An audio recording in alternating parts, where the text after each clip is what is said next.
Good evening. Welcome to California Today. I'm David Zhang. Here is a preview of some of today's top stories. The second teen suspect in the fatal hit and run has been arrested.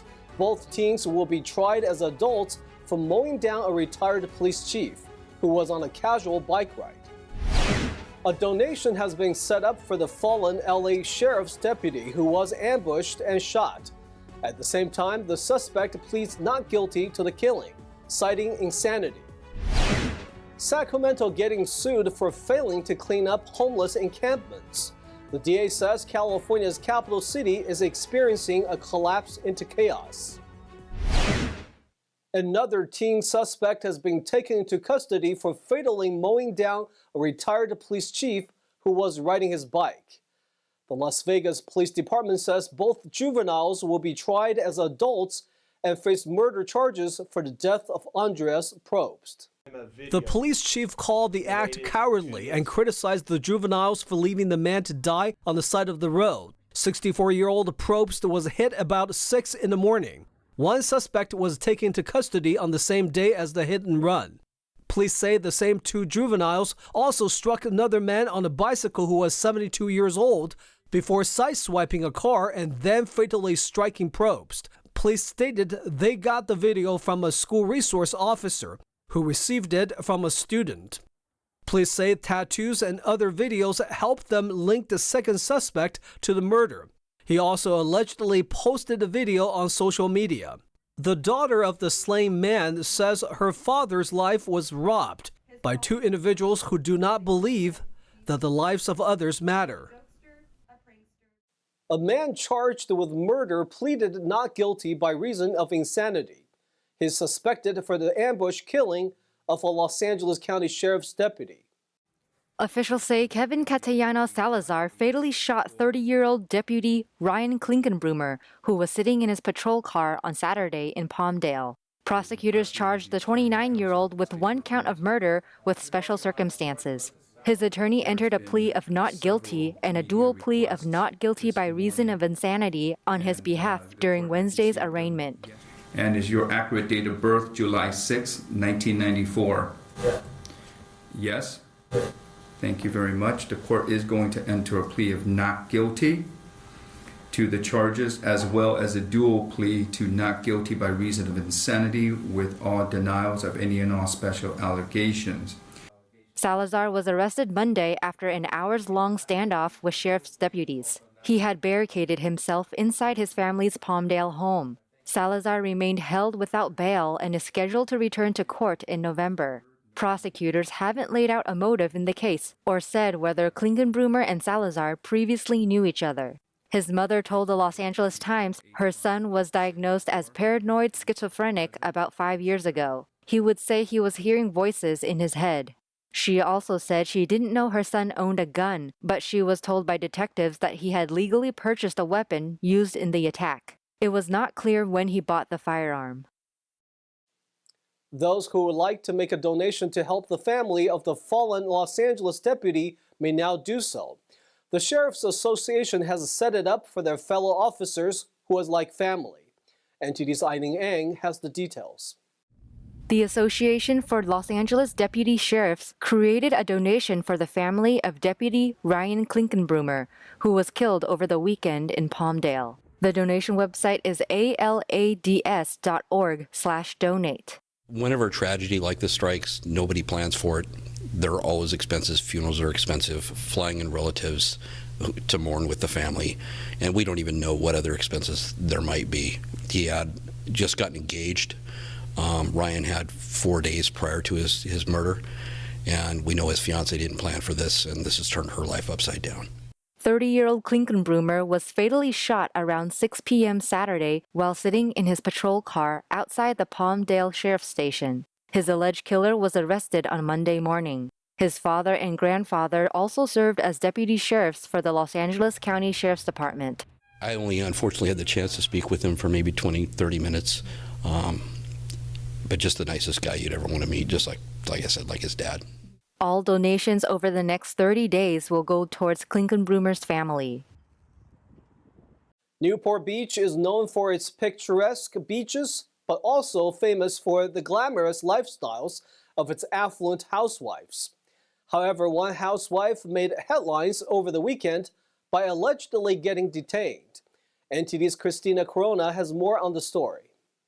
Real Housewife of Orange County cast member Shannon Bedore was arrested for allegedly drunk driving and hit and run over the weekend. According to the Newport Beach Police Department, Bedore was arrested at 1:17 a.m. on September 17th after fleeing the scene from a collision that caused property damage. They go on to confirm she was booked for 2 misdemeanors, hit and run and DUI alcohol. She was released on a citation. A video posted on TMZ.com shows Bedore, 59, speeding through a residential street and crashing into the side of a house. She is seen reversing and flees the scene. According to TMZ, Bedore was found walking her dog by police after she allegedly left her car in the middle of the road. Bedore's lawyer, Michael L. Fell, told CNN, "I spent quite a bit of time with Shannon yesterday. She is extremely apologetic and remorseful. We will be awaiting the official information on this case as it becomes available, and Shannon is prepared to accept full responsibility for her actions." Bedore joined the Bravo franchise in 2014. Christina Corona, NTD News, Orange County. Sacramento getting sued for failing to clean up homeless encampments. The district attorney and city leaders have been caught in an escalating months-long dispute. NTD's Eileen Ang has the story. Sacramento County District Attorney Tin Ho announced he is suing the city on Tuesday during a news conference in Sacramento. He said the city is seeing a collapse into chaos that he believes reflects the erosion of everyday life. A group of residents and business owners also filed a companion lawsuit against the city. I sent a letter to the city describing incidents where DA employees were threatened and assaulted. I asked for help from the city to get people off the streets and into shelter. The mayor responded by saying, "The district attorney and the presiding judge are right. I'm going to fix this problem in 2 weeks." That was nearly 3 months ago. The dispute between the district attorney and the city became more complicated when a homeless advocacy group filed a lawsuit earlier this year. A federal judge temporarily banned the city from clearing homeless encampments during extreme heat. That order is now lifted, but the group wants to see it extended. The attorney for the Homeless Coalition then filed a complaint with the state bar this month, saying Ho abused his power by pushing the city to clear encampments when the order was in place. But residents say the city is not providing resources to deal with homelessness. The people in my community have compassion for the unhoused. However, we're not seeing a balance of compassion for the unhoused and the need to preserve public health and safety. The newest lawsuit includes accounts from dozens of city residents living around 14 encampments. Some homeowners say they were threatened with firearms at their front door and had their properties broken into and vandalized, which has driven some from their homes. We've been threatened and yelled at. People trespass on our property during the day and at night while we're sleeping. And people do drugs in our front yard. There's a lot of illegal dumping and trash, multiple pit bulls that are often unleashed, people defecating and urinating in our front yard, people discarding needles in our front yard, and people openly using and selling drugs. My son needs to ride his bike to school, but because of this camp, there is no safe route for him to do so. Local business owners said they have spent thousands of dollars to upgrade their security systems after their workers were assaulted by homeless people, while calls to city officials seeking help have gone unanswered. But Mayor Daryl Steinberg said Ho is politicizing the issue. In his statement, he said the city has added 1,200 emergency shelter beds, passed ordinances to protect sidewalks and schools, and has created more affordable housing. Based on data from the annual point-in-time count, Sacramento County had nearly 9,300 homeless people in 2022. That was up 67% from 2019. Roughly 3/4 of the county's homeless population is unsheltered, and the majority of that group are living on the streets. A California bill that would repeal the state's controversial medical misinformation law is now on its way to Governor Gavin Newsom's desk. NTD's Jason Blair has the latest.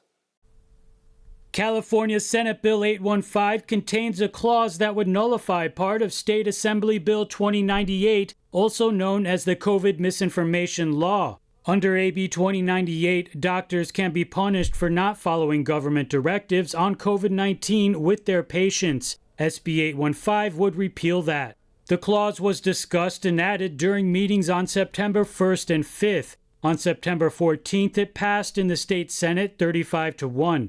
Without this bill, the medical board will no longer exist. The bill has been amended numerous times throughout the year to respond to concerns raised by physicians licensed by the board. I respectfully ask for your aye vote. AB 2098 was signed into law September 30th, 2022 by Governor Newsom. When signing, he had shown some concern, saying the bill doesn't apply to any speech outside of COVID-19 treatment and, quote, I am concerned about the chilling effect other potential laws may have on physicians and surgeons who need to be able to effectively talk to their patients about the risks and benefits of treatments for a disease that appeared in just the last few years. AB 2098 has faced a number of legal challenges, including a suit from physicians Dr. Jeff Bark and Dr. Mark McDonald, as well as many critiques, including presidential hopeful RFK Jr., who said the law, quote, stops physicians from providing the latest accurate information to patients, which may not be consistent with what on any particular day public health officials proclaim to be the contemporary scientific consensus. The bill passed both the Senate and Assembly and is on its way to Newsom's desk for his signature. Newsom has until October 14th to sign or veto bills passed this legislative session. Jason Blair, NTD News, California. We'll take a short break now, but here's a look at what we have for you when we come back. Counties hope to boost voter turnout ahead of the 2024 elections. One registrar of voters hopes for 100% voter participation. 2 California UCs took the top spots for the best public universities in the entire country. NTD's Stephanie Sikal hears more from students attending one of the schools. The world's oldest aquarium fish just keeps swimming at the San Francisco Steinhart Aquarium. Scientists reveal a new and safer way to calculate her age. Those stories and more coming up on California Today.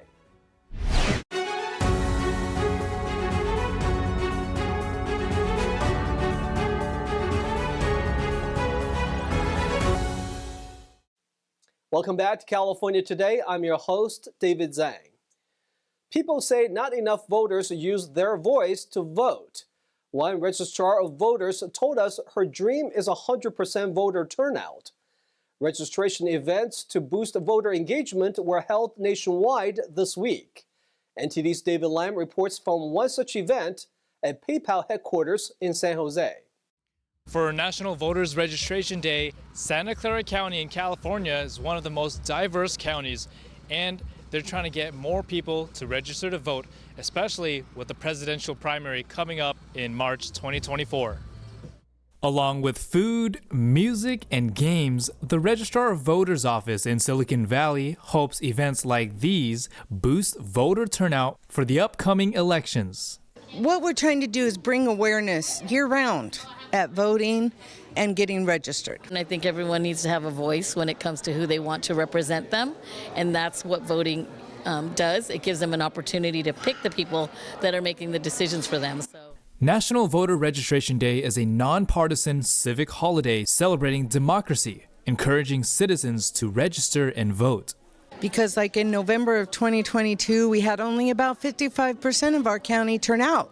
So we're wanting to get people registered and out to vote. With a population of 1.8 million, Santa Clara County is one of the larger counties in California. My dream would be to have 100% of turnout, and I just will never give that up, you know. The county also wants voters to have the right information on candidates and ballot measures, both on local and state levels. We definitely want to make sure our voters are not just voting. We want to make sure they're educated. Our outreach team does a lot of voter education events. How important do you think it is for people to vote? I mean, it's extremely important. It's the kind of the cornerstone of our democracy, right? When you have people vote, you're able to make your voice heard. You're able to get the issues you want pushed to the front. And it's really just our most important part of American democracy, and we really should treasure that. College student volunteer Ethan Percival says young voter turnout can be improved. When you have only a certain fraction of the population voting, you're going to only have representatives that look like that population. So when you have a more diverse set of the population voting, you're going to get more representative candidates for that area. And you also have a better way of holding your representatives accountable for when things don't go the way you want. Local elections are held in the coming months, with a presidential primary election to follow early next year. In San Jose, California, David Lamb, NTD News. California is making charts again. In the U.S. News and World Report rankings, 2 California public universities are jointly ranked at the top position. NTD's Stephanie Secal reports. UCLA and UC Berkeley share top spot as leading U.S. public universities for the 7th consecutive year. Here's why. UCLA has once again been named the top public university in the U.S. for the 7th year in a row, sharing this honor with UC Berkeley. This recognition is based on various factors including graduation rates, student performance, faculty salaries, and peer evaluations. Notably, both UCLA and UC Berkeley also ranked 15th overall among all higher education institutions, not just public ones. We spoke to Narayan Gobinathan, a UCLA student who shares why he thinks this is. I mean, it's just a great place. I'm really proud that I'm a PhD student here, and I did my undergrad in Berkeley, and so I'm really proud that both of these UC schools have been ranked very highly. Yeah, there's just so many people who want to come here and study here, and they're really passionate about everything they study. UCLA's Chancellor Gene Block attributed this success to the dedication and excellence of the university community. UCLA also stood out for its commitment to promoting social mobility among diverse students, particularly those from disadvantaged backgrounds. UCLA international students Bella Yu and Linda Lee told us what their experience on campus has been so far. One thing I like about UCLA is I do love the diversity here. Like, I'm a freshman and I'm also an international student. Like, when I came here, I saw a lot of people coming from different countries, and everyone's so embracing and inclusive. And the atmosphere is quite chill, quite relaxing for me. And I think this atmosphere is also quite good for studying academic, because we just went to the library to check out the library out. And I can see that everyone is focusing on their own stuff. And I think that atmosphere, like, both relaxing and as well as focusing on academics, quite good, and I really love it for UCLA. UC Berkeley was recognized for its excellence in undergraduate programs in various fields. Both universities have similar enrollments of around 32,000 students. Other UC campuses, including UC Davis, UC San Diego, and UC Irvine, also performed well in the rankings. The evaluation encompassed over 200 public colleges and universities, with some institutions at the lower end of the list. These 2 universities' recognition as top public universities show their strong dedication and academic success in helping diverse students, shaping the future of higher education. Stephanie Secal, NTD News, Los Angeles. Rental help is on the way for Los Angeles residents who may be struggling to pay their rent since the start of the pandemic. NTD's Christina Corona has more details on the program. The Emergency Renters Assistance Program launched in Los Angeles Tuesday with the primary goal of extending financial aid to low-income renters who face the threat of homelessness due to COVID-19 or financial difficulties. This program, funded through Measure ULA, also referred to as the Mansion Tax, will provide assistance for up to 6 months of unpaid rent. Renters can submit their applications conveniently online throughout the application period at housing.lacity.org or by contacting the designated phone number 888-379-3150, available Monday to Friday from 8 a.m. to 6 p.m. The application opened Tuesday at 8 a.m. and ends October 2nd at 6 p.m. Per the LA Housing Department's guidelines, Angelenos need to meet the following eligibility criteria. Be a resident of the city of LA, regardless of immigration status. To verify if you live in the city, go to neighborhoodla.org. One or more individuals within the household have experienced a loss of employment, reduction in household income, incurred significant costs, or experienced other financial hardship between March 2020 to present. Have unpaid rent due to their current landlord for any months between April 2020 to present. The current household income is at or below 80% of the area median income. The measure places a 4% sales tax on any property worth more than $5 million and a 5.5% sales tax on any property worth over $10 million. Sales tax revenue funds renter protections, including rental assistance, eviction defense, and affordable housing. Christina Corona, NTD News, Los Angeles. A 92-year-old fish will be celebrating its birthday with the Steinhart's Aquarium's 100th anniversary. Scientists also revealed a new way to use DNA to calculate how old the famous fish is. A new DNA analysis led by two scientists, Ben Main and David Roberts, helped to safely date the world's oldest living aquarium fish.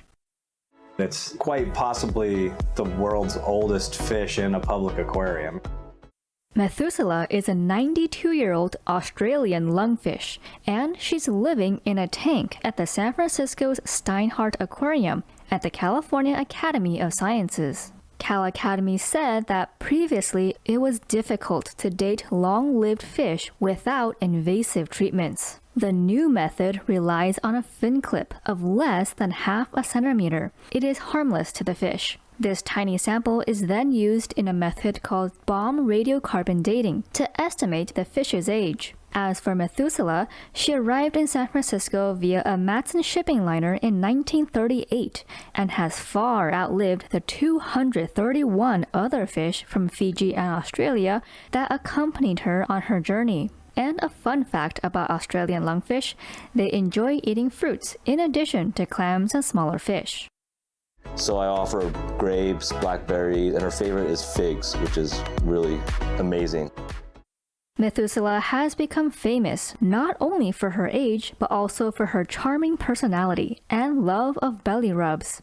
The Steinhart Aquarium will celebrate its 100th anniversary with its most famous resident, Methuselah, on September 29th. That's all we've got for you tonight. We would like you to join us again on California Today every weekday at 8 p.m. Make sure to check out our broadcasts at ntd.com/California-today. You can also find all of our top latest clips there, ready to share with the friends and family. Send us a message on Facebook, Twitter, Instagram, Ganjin World, or through our email california.today@ntd.com. I'm David Zhang. Have a wonderful evening.